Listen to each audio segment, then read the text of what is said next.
Hello and welcome back to MFA Writers. It is now mid-May, which means the end of the school year.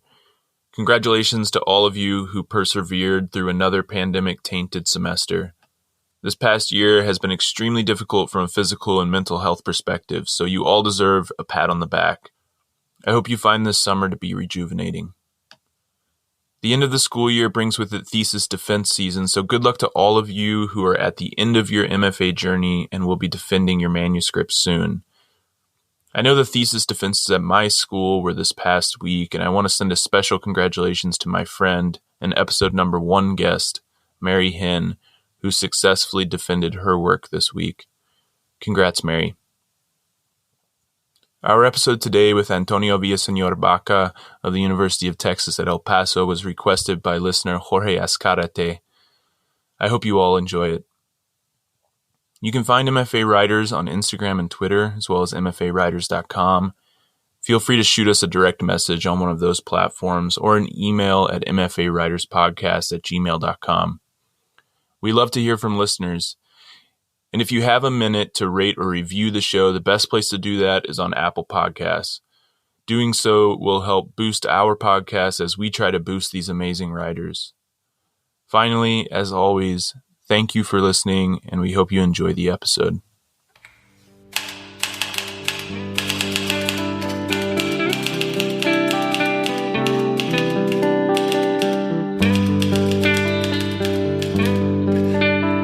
Welcome to MFA Writers, the podcast where we talk to creative writing MFA students about their program, their process, and a piece they're working on.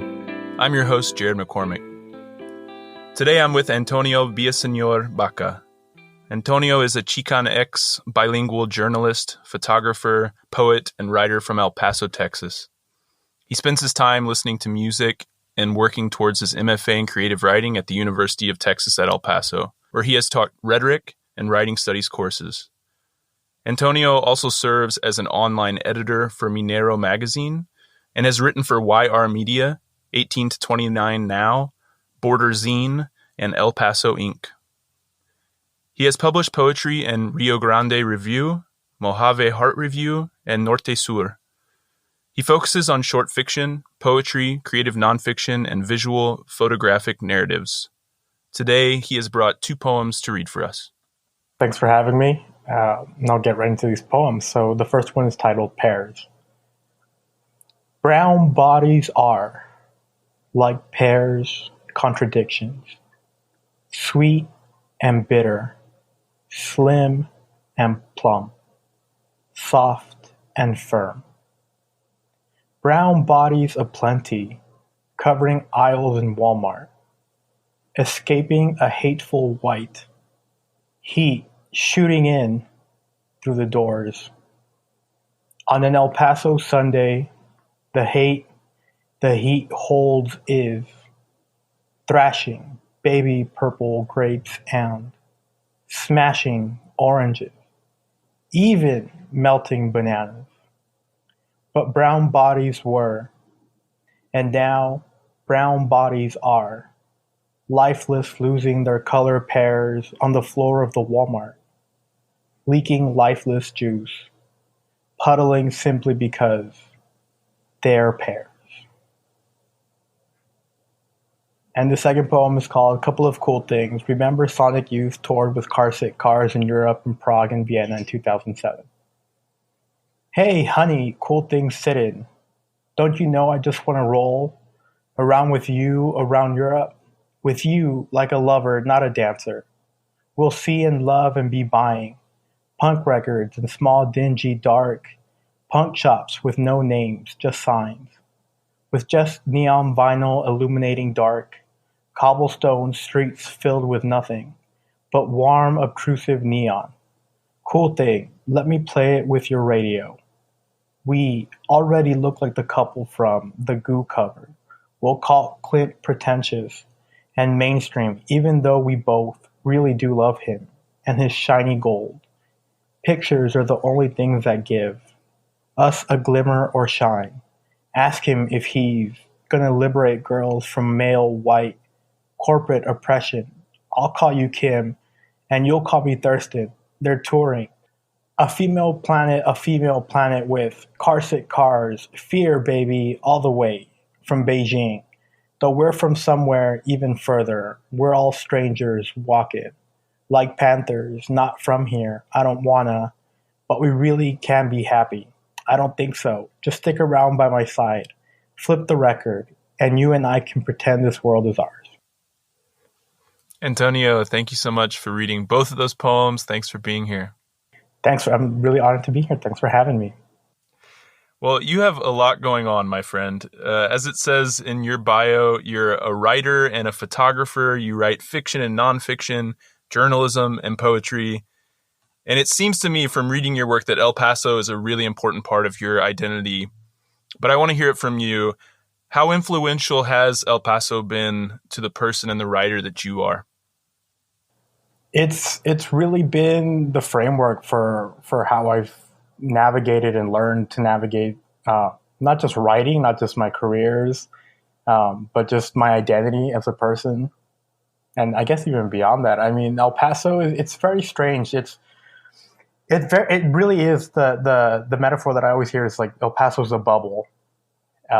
And really because, we're one of the largest cities in one of the largest states that tends to be, even though it's kind of starting to flip very slowly, but still one of the most conservative cities, states. El Paso is just very different. It's never really pertained to like a lot of the politics of the rest of Texas. It used to be a part of Mexico a very long time ago. That's where the name comes from, El Paso del Norte. It was the pass to the north. But more interestingly enough, and this is where the Xicanx, Chicana culture comes in, is it's always just been very difficult to understand like who we are or what we are, because we're not really Mexican, we're not really U.S. But like both countries will be like, well, you're too much like that side. It's like so nobody wants us, and I think there's a lot of just searching and kind of like wandering as to who we are and what we are. And I think that's kind of what's bled into a lot of my writing and my career. One of the poems you read today, Pairs, focuses on the domestic terrorist attack that occurred in El Paso and took 23 lives. I know because I read it on YR Media that the Walmart where this happened is just a couple of minutes from where you live. You've written about this shooting as a journalist for YR Media and as a poet in UTEP's MFA program. I was wondering if you wouldn't mind talking about that event and how it has affected El Paso and you as a writer. I'm really glad you phrased it that way. It was a terrorist event, and it really struck the community. I mean, obviously, it was very, very painful, mostly because, like I said, we are in this sort of bubble, and we never in a million years would have imagined that this would have happened. It was someone from another city in Texas that drove down here and did these things because of things that they hear about our city in the news and all these mainstream narratives, and they just assumed that all these things were true. I specifically remember hearing someone, I don't remember where I read this or heard this, but someone was like, well, if you hear this on the news and you actually believe that these things are happening, that all these people are flooding into the country and they're here to ruin the country, it almost seems like a rational thing. Almost, not quite, but it does almost seem like a rational thing to do. But the fact is that it's not happening. Like, this is one of the safest, but one of the most loving, kind, warm-hearted communities I personally think in the country. Covering that event was very difficult. I had covered some things in terms of like with immigration, and that had been a little bit difficult. And I got home that day and it was difficult. But covering the shooting, I can tell you the day that it happened, it's right behind my house. Like, it's walking distance. It's the one that I've been going to since I was a kid. And that day, I remember, like, I woke up. It was in the middle. The film festival was going on, which is like this big staple in the community. And I was set to go watch a Wes Anderson movie that night. And then I wake up and all these messages are like, everyone has to stay home. There's an active shooter. We don't know what's going on. And especially us being here, like in this neighborhood, they told us, don't go out. Maybe there's more than one. We don't know yet. They might be walking around the neighborhood. So it was terrifying. And we were just watching this on the news and people were calling me and like, I actually had an editor from YR like reach out to me like even before the reporting was just like, hey, I saw this is going on. Are you okay? And like that's not something that we're accustomed to. Like it's just there's a huge shock factor to all of that. But definitely, and I think the what happened at that shooting also kind of highlights the demographic landscape of the city and who we are in this Chicano culture that I'm referencing, because it wasn't just U.S. citizens. There were also Mexican nationals in there because this Walmart is where a lot of people from Ciudad Juarez come over, either for work or for whatever reason, but they'll come over here, and that's the Walmart that they go to because it's so close to one of the bridges. I think there was a German national too, actually. So like very international. Like we have people from all over the place. Like El Paso's a hub. Like it's just one of those cities.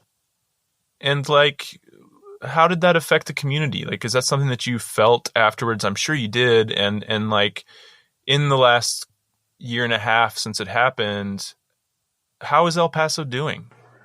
I mean, it was. I mean, first it was one of those things where like there was no break. Like this happened in August of 2019, and then what was it like 4 months afterwards that the pandemic hit and like we went into lockdown. So there was really no time to process and grieve a lot of it. Like I think it was in January. Like we had a small little like tremor, like little earthquake that like some people felt, some people didn't, but it was just like, what is happening? Like all these things are happening within a few months. But I think it shows, number one, how El Paso persists and survives, and the community did come together.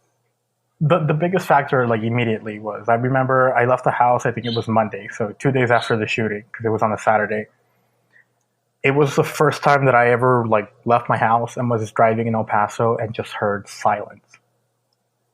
That was very strange, because El Paso is very vibrant. Like you hear music everywhere, you hear people talking everywhere. It's just one of those. I mean, we have the joke here that everyone knows everyone in the city.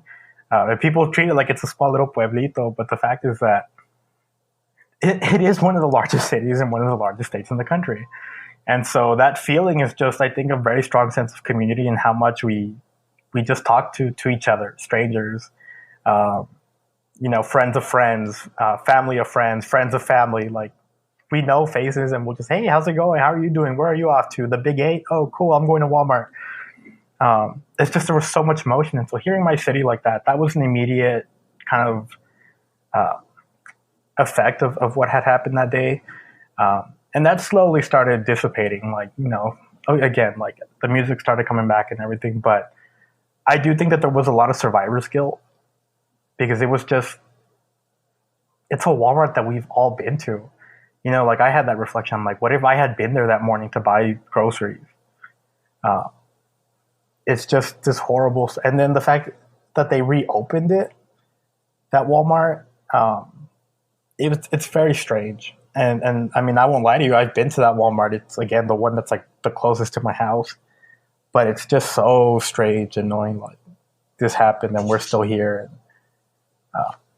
And because of the pandemic, it was kind of difficult to cope. And I think we saw that amongst a lot of people. There was a lot of uneasiness and fidgetiness. I think a lot of people struggle with like the lockdown and being able to stay in, but in El Paso, it was definitely, and Ciudad Juarez, especially because like there's so much commuting and like, we go to Juarez on the weekends to party and then we come here to work or for whichever side you live on. And all of that had to stop. And so then we really had to like look at what had happened and the effects. And then with the presidential election that was going on, it was kind of the same thing. So the community, I think, really rallied, especially the artistic community. Like I can tell you, like within a couple of days, there were like all these different events, fundraisers. Like we're going to be selling artwork. You just pay whatever you want. There's going to be raffles. The community foundation that actually is in charge of that film festival I mentioned earlier, they raised a bunch of money and like gave it to the victims. So it was a huge testament to how strong and well knit this community is. And at the same time, I think it also shows like this culture of like persistence. That's always the word that I like to use because we're always like covered by these waves of like, are we just lesser Mexicans? Are we lesser U.S. citizens? Like, what are we? What's our culture? And still we stay strong and we survive past all that. Well, having covered this story and written about it from a journalistic perspective, what made you want to return and write about it creatively? A lot of my coverage, I did some interviews, I did writing and all that, but I had just bought this, one of those huge telephoto lenses, and so I was using that to take a lot of the photos. And this, I think that was one of the harder things where, and I realized this, and it was, I think the Wednesday afterwards, where I think that was the day that the then president was supposed to come into town. I was taking photos at the vigils and the events and everything, and it was just this excruciating work of having to like put this huge camera, and even though with that lens I can shoot photos from really far away, I had to be pointing my camera at people who were mourning and grieving and just crying, and it was really, really horrible work. And I can tell you that within those 2 weeks of all that coverage, that's the most I've made in freelancing, like at one time. I was invited to speak in a lot of places. I had several other colleagues, other journalists, photojournalists, freelancers in the city, getting their biggest paychecks or getting their first photos featured on, I think, USA Today, or I don't even remember which outlet. Oh, I think it was the AP. It was AP. But it came with this like realization that our big breaks, like when we're getting the most exposure, came at what cost. And so creatively, it was definitely an outlet. And so I remember that day where I was first taking photos of these people. Like, I didn't stop. Like, it was from like 8 a.m. to like 8 o'clock at night. I was driving all over the city, like interviewing people. And then I messaged a couple of my colleagues, my peers from the MFA program, and I was like, "Hey, do you guys want to go to go get a dinner and a beer somewhere?" And I sat down and I started crying, and I was like, I didn't see that coming, but the journalistic work was very like, this is what has to be done, this is what has to be said and shown. And so creatively, I think the poetry and all that, that's kind of where I got to let out the frustration and just all the other emotions that were being pent up there. Well, as you mentioned, El Paso has always or long been this liminal space, like a borderline between Mexico and the U.S., between two groups of people, two cultures. You've told me that being Xicanx is incredibly important to you and that it influences your work a lot. In what ways do you see this mixture of identities showing up in your work? I think it permeates in a few different ways. First, and I think this is always really important to note, is that if you call someone Xicanx, Chicano, in El Paso, it's 50-50. They're going to be like, hell yeah, and give you a high five, or they're going to be very, very offended. And it's because it's one of those words that's just so like, it has gone to a point where it's just everyone's interpretation of it. Like I'll ask my family because they don't identify that way. Like, who do you think of when you think of Chicano? And with me, like I would tell you Ruben Salazar, Dagoberto Gil, Dolores Huerta, Cesar Chavez. But they'll tell you George Lopez. And I'm like, all right, what happened that we're like so many stones apart from these, like the way that we identify this word? I do think that it has a lot to do with like the assimilation and like how like a lot of the origins, especially in the early 20th century, El Paso was kind of built. I mean, we have like certain organizations and places that were built to help Mexican nationals assimilate to American culture. And I think that's deeply, deeply like rooted into who we are. And it takes a lot of self-reflection. And I think like it comes at the cost of questioning one's own self-doubt, if not self-loathing. And be like, why do I feel this way? Why do I feel less than? And I think it's that self-doubt and kind of, if not self-loathing, that kind of permeates in my characters. But I think the narrative arc of a lot of my work, especially like the bit larger project of which these two poems belong to, is about kind of getting over that. You look at my Instagram and Twitter handles, which is El Bilingüe or The Bilingue, which is a play on word. It's bilingue, but then it's also the word way, which is like, I mean, it's used like dude. That came out as a joke actually in the MFA program where someone, I work with a lot of Latin American students, and then one of my peers just told me like, you're not bilingual like in Spanish, right? They're like, you're not really bilingual. You try, like you can understand everything, and I'm like, no, yes I am bilingual. Like it's just my Spanish is choppy, but they say the same thing about my English. And I'm like, okay, I'm not bilingue, I'm bilingue. And it was just a laugh. I was like, you know what? I'm gonna own it. And that's exactly what I think that narrative arc is, and what my characters and my poetry and hopefully my photos as well kind of convey. It's like, that's what it's built on. It's definitely rooted in this like colonization sort of, like, these are lands that were stolen from our ancestors, like the Aztecs and the Mayans, which are so prevalent in our culture and our art around the city here and Ciudad Juarez. They were erased, especially the Aztecs. Like, they were one of the greatest civilizations, and they were erased by colonizers. And even though that was so long ago, it's like the ripples. They're still reverberating in our identities and who we are. And I think Chicano culture and Chicanx identity specifically is very much about taking that back. The word was a huge in the protest movements in the 80s. Was a huge response to the invention of the word Hispanic. I can tell you a lot of people in El Paso identify with that, but for me, it's a huge insult because that was a word invented to kind of just put all brown people into a single label in the U.S. Census under the Nixon administration. And so that's what, like, all these words, it's semantics, but at the end, like, it really means a lot to, like, people here on the border. And I think it's that confusion and that topsy-turvy, like, navigating that is kind of in my work. Because I'm still figuring it out. Like, all of this is very recent. Like, using the X, too, that's also pretty recent. Like, I don't know, it was a year or two ago where I was just like, gender seems really dumb to me. I don't think I follow the guidelines to be this gender or that gender. And so I started using the X. And I think that's just what a lot of my work is about. Another place where I noticed this like mixture of identities showing up was in Consafos, the bilingual online magazine of culture and arts that's based in El Paso.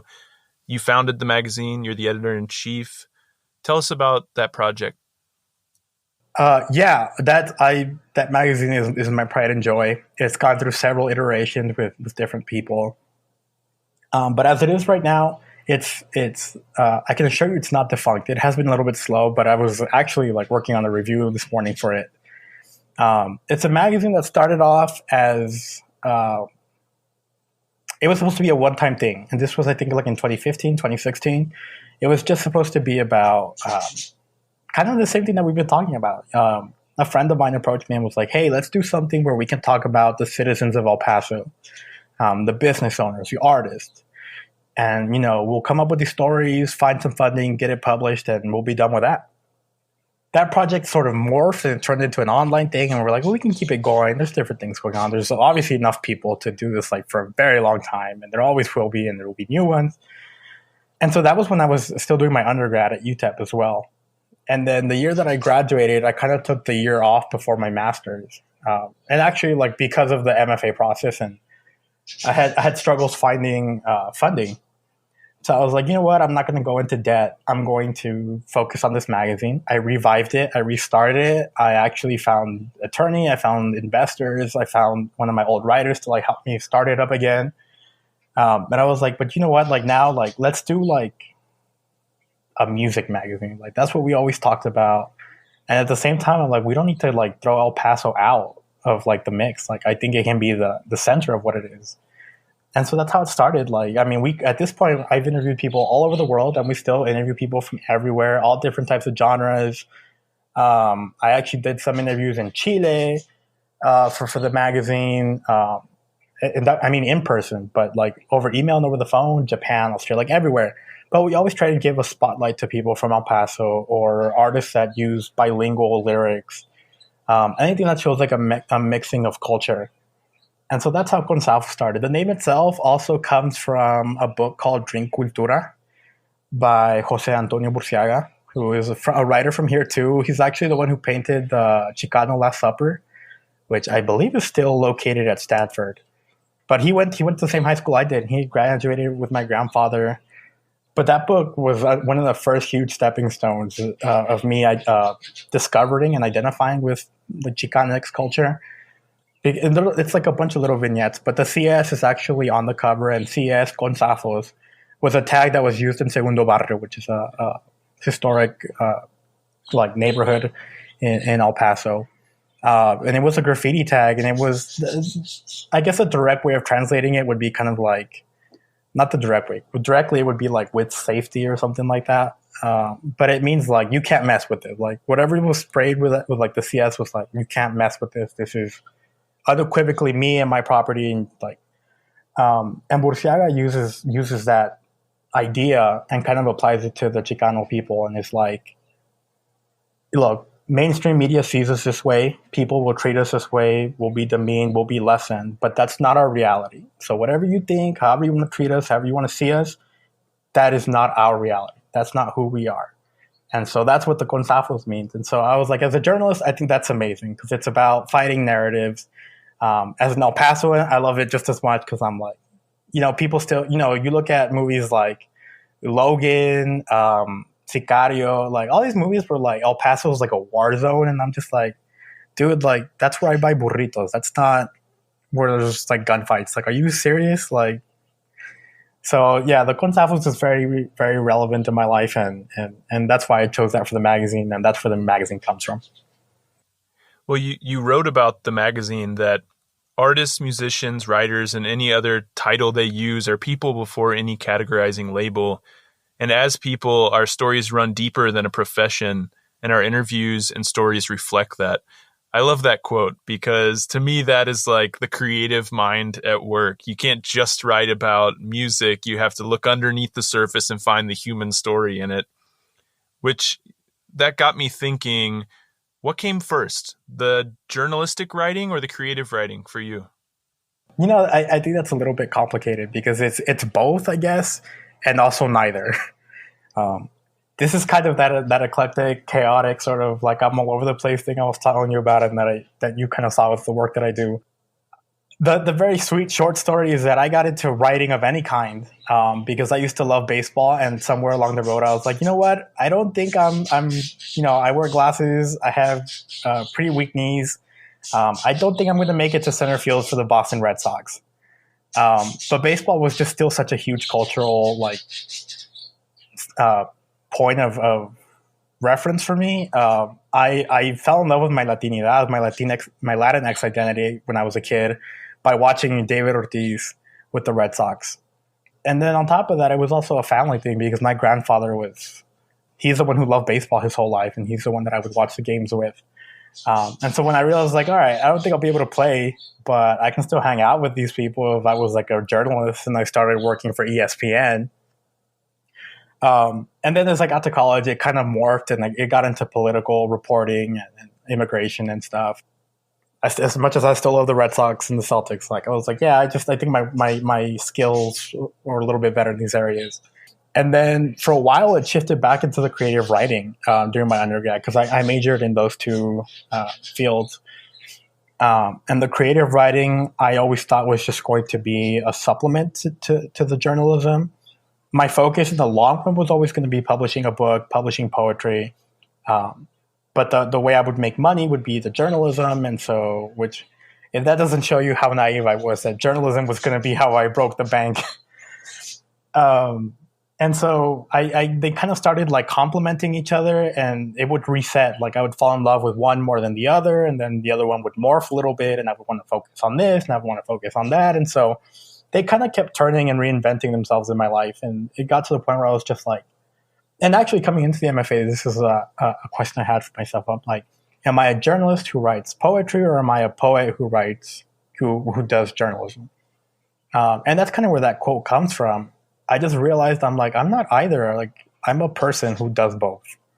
And that's how I was able to integrate the photography more and just a lot of other aspects of my hobbies and my skills and what I do. I saw it in my MFA too, where I was just like, people really try hard to, not in my MFA personally, but I see this in the world of writers. I see a lot of people trying to fit this aesthetic of like what it is to be a writer.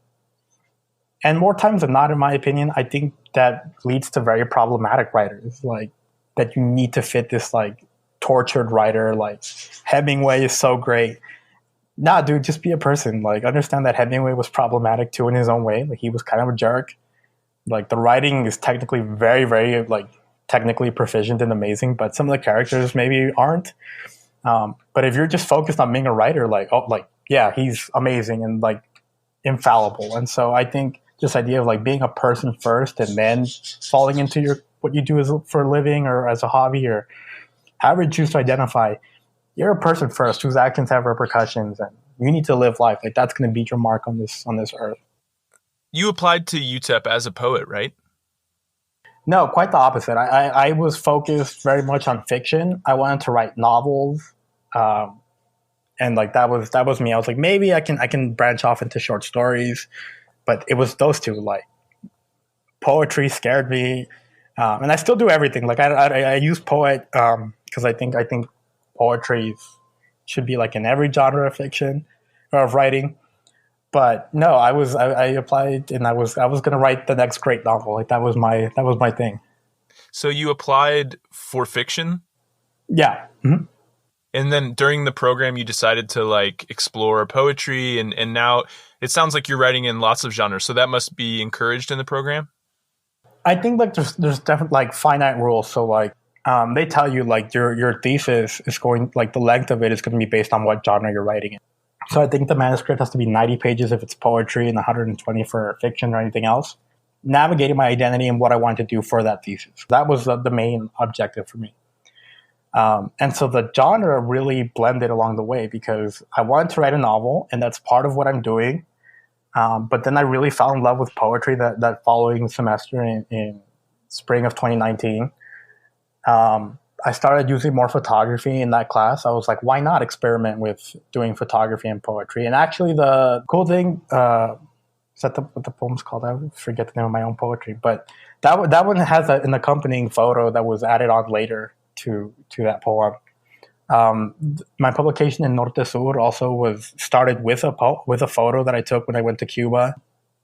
And so I just started realizing, I was like, why should I have to pick one or the other? And it was kind of like this, like returning to this conversation of my identity. I was like, why do I have to be one thing or the other? Why do I have to be Mexican or American, a journalist or a poet, do poetry or fiction? I was like, I can do everything because that's what I am. That's who I am. That's what I do. And so I started working. Once I finally had my thesis director, at this point, I was like just meshing things together. And I actually have some interviews and have changed them a little bit from consafos that I've done. And so I was like, I'm not creating a single story with like the same characters, but I'm creating a narrative arc. And I think this project is exactly that. So I want to convey that like writing and being a person as a whole and what this identity is, that's what this project is. And so it has a lot of different elements. And so I'm like, why shouldn't the physical work, the genre include that as well? I love it. I love, mixing up the genres and, putting yourself on the page in that way. I think that's fantastic. And I love that UTEP, encourages that or allows that in the projects that you're working on. So let's talk about the program a bit. The University of Texas at El Paso actually has two MFA programs. One is a residential MFA like you see at other schools, and the other is a fully online MFA that students can complete from anywhere in the world with no residency requirements. Both are 3-year programs with a course of study in fiction, poetry, literary translation, and nonfiction. But what's really unique about UTEP is that it's a bilingual program in English and Spanish. So what does a bilingual program look like in practice? I think this is where it gets a little bit murky, and like I think it expands so much of like what an MFA program is, but at the same time, like it does come with some like misnomers, and this like like I mentioned that anecdote of where I came up with bilingual. That comment was said to me because my Spanish is not that proficient, like comparative to anyone in Mexico, or much less I would say in any other Latin American country where I'm not familiar with the slang and vernacular. And so when I started this program, number one, it was a huge culture shock because UTEP at the undergrad level is almost entirely people from El Paso. Like that's kind of their whole spiel of like it gives space for economic movement. It's just hometown kids. And then when I got to this MFA program, I think there was our cohort of like 11 or 12. There was like one other person from UTEP or from El Paso. And almost everyone else was from Latin America. I think there were only 2 that were from the US. And then there was a lot of people from Colombia, Puerto Rico,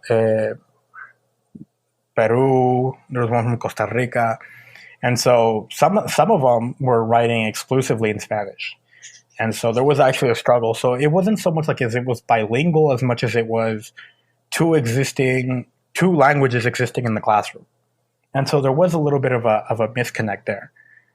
That being said, most of the faculty and the professors can give you like great feedback in both languages. And so like the canon, like what we were reading, our workshops it was sometimes a little bit of a strain for me.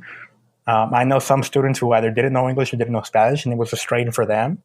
But it also led to some great conversations because, I mean, if there's also a focus on literary translation, and we're having to translate things on Google Translate just to be able to do your normal once a week workshop, there's going to be conversations as to like, wow, the language is really funny. I can't believe this word means that. And actually, like that, I'll give you a funny anecdote so I don't go on a long rant here. But there was one day, I think it was our first semester, we were eating at a diner. I think it was like close to finals weekend, so we were working on our stuff, on our portfolios, and we were trying to like plan a birthday gift for one of our peers, and I told them, "Me quieren pichar el dinero para poder comprar." So like, do you want to pichar is like very slang here on the border, like that. Just do you want to pitch me the money so we can buy them a gift? And two of my peers that are from Bogota, Colombia, like gave me like the most scared face and were like, "What did you just tell me?" And I was like, "What?" And they were like, "What does that word mean to you?" And I told them, like, "It means pitch me the money." And they're like, "Oh, because over there you just asked us to have sex with you." And I was like, "Oh no, I promise I did not mean to say that. Like that's not what it means here." And then our friend from Puerto Rico was like, "Oh no, that word means like forget it. Like it's like pichalo is like forget about it." And so I was like, if you're going to misunderstand me that way, because the other one is horrible. Like, I can't believe I just said that. And so there's always these constant conversations of what language is, and it leads to conversations that I think are very important in an MFA because it questions the rhetorical usage of language and technique. And again, like, we're not just reading like classic U.S. literature, Hemingway, Melville, stuff like that. We read a lot of the Latin American boom. We read a lot of Borges.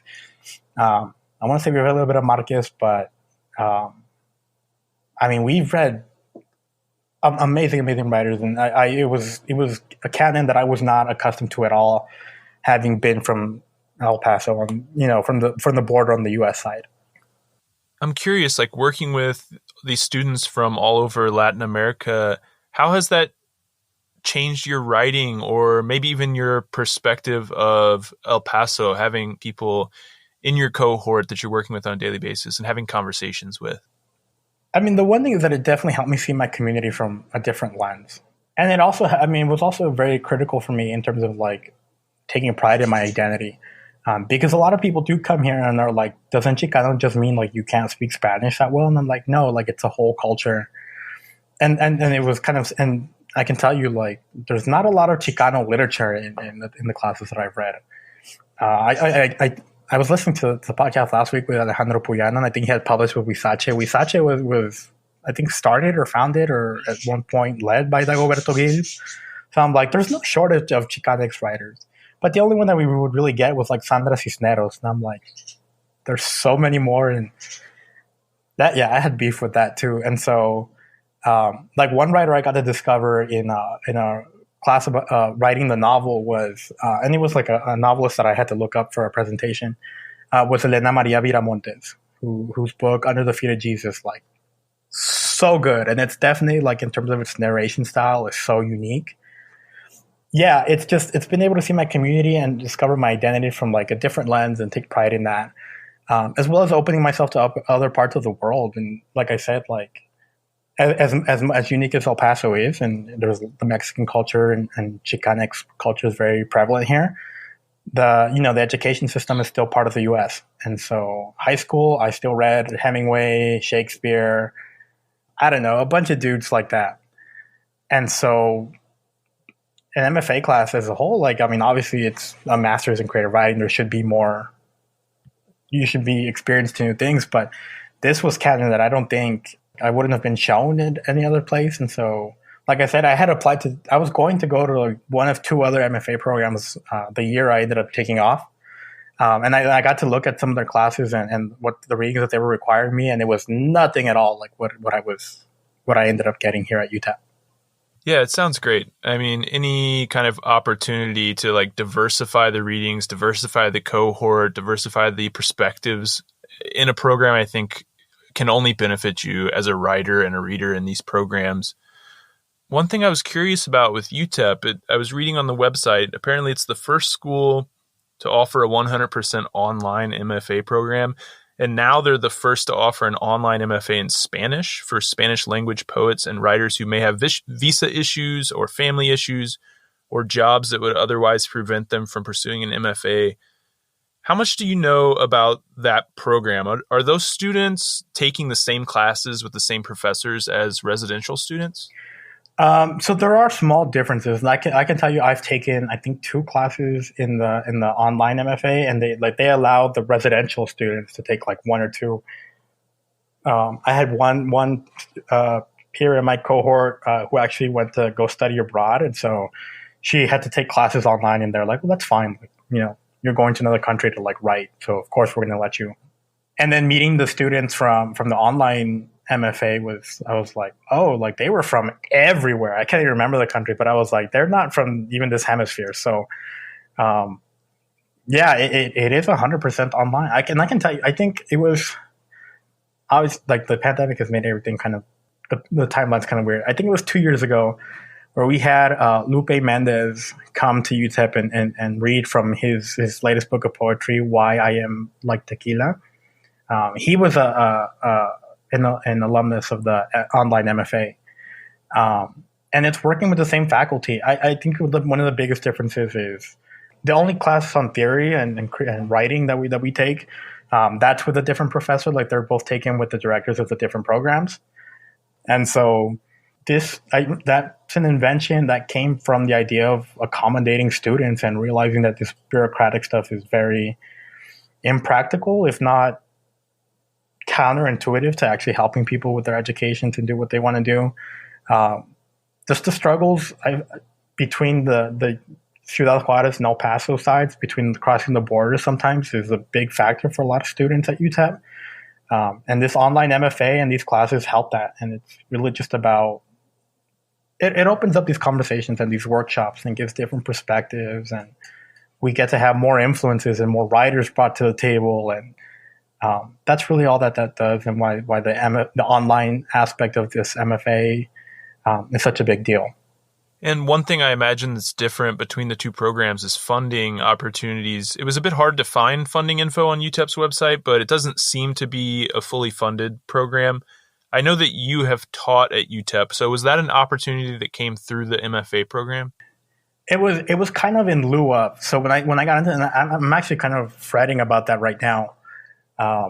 The rhetoric and writing studies courses that I taught were part of this TA-ship that I got teaching these classes. And I got that when I came into the program because I told them when I came in, I was like, in-state tuition UTEP is one of the most affordable places still. And because I knew a lot of the faculty members and everything, they told me off the get-go, they're like, this program is not going to get you any funding. Like, you're from here, and the money that we use is to bring students from Latin America or from other places. And so I knew that I was going to have to get it from somewhere else. And so the director of the program basically told me, hey, there's the English department they take a couple of creative writing students every year. So you should apply with them. I applied, I got it. I really enjoyed it because I think I got an opportunity that a lot of other people didn't get in my cohort and in creative writing, other than like the other two people who also got the same TA-ship. In that we got to teach classes. It was a different concentration, and it was kind of like, it was learning something different and new. And the classes that I specifically taught, I'm teaching two of them right now. It's working with a lot of first-generation students, first-generation college students. A lot of people from my community. I asked them what high schools they went to, and a lot of them are from the high schools that I know. That my high school played against your high school football games and stuff like that. And so that was just been very humbling, and I've enjoyed that thoroughly. I love working with students, and that was great. But they didn't renew my contract for that TA-ship because it was for 3 years, and I've obviously had to extend mine for another year. So definitely stepping up the freelancing stuff. But funding after that is a little bit difficult. And I can say that I'm in a little bit more of a privileged place because, again, I know a lot of the faculty and other departments, and I'm definitely planning on reaching out to communications and seeing if creative writing finds anything else. But it is limited. But as I feel like it's the story with a lot of MFAs, but it's there. It does take a lot more looking, and I know that I was very lucky because I'm from here and I know people, and that's not the case with a lot of other students. So it is kind of the life of a writer, that finding the grind and that funding. And I mentioned earlier you have so many things going on, but so I don't know how you would find time to do anything else. But I noticed that the Rio Grande Review, a bilingual journal of literature and contemporary art, is housed at UTEP and is edited by students in the MFA program. Have you gotten the chance to work with that magazine, or do you know anyone who has? Yeah, so that's actually part of the funding. So a lot of my cohort actually, in one shape, way, form, or another, like their TA-ship, their work was through the Rio Grande Review. Like they were the editors. They got to, I don't know, they handle different aspects of it. And that's actually the poem that I published in Rio Grande was because the editor at the time was like, I just want as many people from our program to apply. Like, I can't promise that you're going to get accepted, obviously, but everyone apply. Like, and he made a huge push of like everyone to send in at least a piece or two. So yeah, it's a very that magazine journal is very much a part of this MFA program. Every time we have the readings, like usually like we'll be like, and we have copies of the Rio Grande Review. Don't forget to grab one. Follow us on social media, stuff like that. It's very prevalent in the program. And besides the Rio Grande Review, what other extracurricular opportunities are available at UTEP? I noticed Minero magazine is also affiliated with UTEP. Yeah, that's the online magazine for House of the Student Publications. See, and that was that one kind of worked out. I can tell you, I've heard about working with them because I had a friend that was getting her master's in communications, who needed money. She needed her master's paid for, and so she got a job with Minero. And so I kind of found her again, and when she was getting close to graduating, I was like, "Why don't you apply? Like, I'm not going to be working there anymore." And then a year after, so I had been working there for a year, and then another student from my cohort ended up getting a job with Minero as well. Yeah, it's very much one of those things where like there's a lot of opportunities, but it does take a lot of looking. But definitely very grateful, and I can tell you this: that the faculty, the administrators, the creative writing community at UTEP is very tightly knit, and it's all about helping each other out. If someone's struggling, they'll be like, let me look for you. Let me see if I can find this for you. Like I said, the TA-ship that I got was something I found out about because my director was like, hey, we can't give you any money, but I think they can. Please apply so you can get it. Yeah, I actually wanted to ask you about like the sense of community at UTEP, because with students coming from all over Latin America to the program, I've lived abroad. I lived abroad for quite a long time. So I know that like being far from home can sometimes bring people close together, but it's also difficult to live so far from home. So is the faculty really supportive of students who attend UTEP? And is there a good sense of community amongst the students and the faculty? I definitely feel so. I think with any program, there's going to be like the bumps and along the road. But a lot of the events are very much about bringing everyone together. The way that the faculty kind of go about telling students like, hey, these are the cheapest places to live. Like everyone tends to end up living pretty near each other, or they can offer rides, or, it is very tightly knit. And especially like, this is one of the newer developments, I guess. I don't even know when, but it's been a few years now that a local bookstore opened up. They've housed a lot of events. And like I can tell you, I've picked up some of the students from my cohort because I have a car here because I live here, and I'll take them to those events and readings. And our faculty members have had readings there. One of the peers in my cohort actually like had published a book prior to getting here. This bookstore, Literarity, it's called. They like ordered his book and they have it like on sale. And so Cinco Puntos Press, which is like this huge press too, like they're housed here in El Paso. So all of these events, this community, like everyone knows each other, and it's about helping out as much as they can. Everyone knows each other. Everyone talks to each other. And it's not just UTEP, like the El Paso Community College, like a lot of their faculty as well are also very huge in the creative writing scene. Yeah, it's very active and flourishing. And obviously, like that's been one of the difficulties over the pandemic, that we haven't been able to have these readings. Like actually, they just had an event with Joy Harjo, but we've had like several readings online this semester where I was like, I really wish that they had been in person. And so, these events have always been trying to get everyone informed and everyone together. Well, that's great. I love that there are like lots of events in not only in the program, but just in the El Paso community that bring people together. And it's also been great talking to you. Before we go, I want to give you the last word. If there's anything that we missed that you wanted to talk about, or if you have any advice for anyone who's considering applying to UTEP. For anyone considering applying to UTEP, it's great. I love the faculty. I'm not gonna like single anybody out because I don't want to be like I don't want to leave anybody out. But it's great. I think definitely my advice to not just UTEP but to any MFA program is you get what you put out of it. I mean, it's very simple to go and get the grades and do the workshops, but just go in assuming you really don't know anything. And like that, I don't mean that in like self-doubting, but just go in being like, you can get 100% out of it. And that's what I've done. Like I mentioned earlier, I struggled with the grade aspect in the classes, but my manuscript is getting close to 300 pages. Obviously a lot of photography, but I was really able to find what kind of writing and projects and books and kind of like styles and techniques I really want to do and who I am as a person, because I did so much of this in this MFA program. And just, take what you don't like with a grain of salt, and what you do like, go 100% at it. Antonio, thank you so much for taking time out of your busy schedule to come chat with me. This has been great. Thank you so much again. I'm very honored to have been invited.